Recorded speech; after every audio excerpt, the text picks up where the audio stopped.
Dans cet évangile, il y a deux paraboles, celle de la lampe qui ne doit pas être mise sous le boisseau, mais sur le lampadaire pour être manifestée.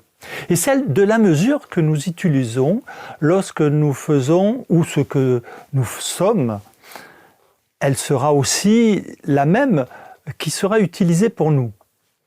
Jésus lui-même a dû bien souvent voir sa maman allumer la lampe et la mettre en hauteur pour un meilleur éclairage.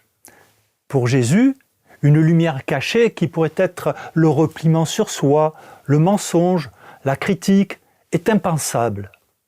L'égoïsme qui consiste à soigner sa petite belle personne tout seul dans son coin est condamné par Jésus.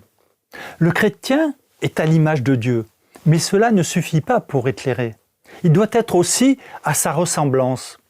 Notre mission est bien de rayonner l'amour de Dieu dans l'Esprit Saint. Jésus a aussi dû observer les commerçants de son temps en train de mesurer le blé, les céréales, graines, sel et bien d'autres denrées avec une mesure de capacité appelée boisseau.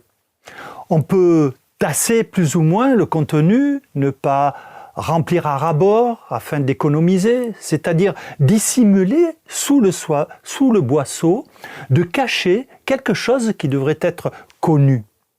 Jésus, au contraire, nous dit d'y aller pleinement, de tasser, secouer d'une mesure débordante par tout ce que nous faisons et ce que nous sommes.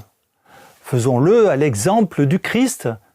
Témoignons, annonçons, soyons lumineux, ayons une mesure bien tassée, secouée et débordante de foi, d'espérance, de charité. Annonçons, vivons la parole du Seigneur, ainsi nous rayonnerons en enfants de lumière, de la lumière du Christ.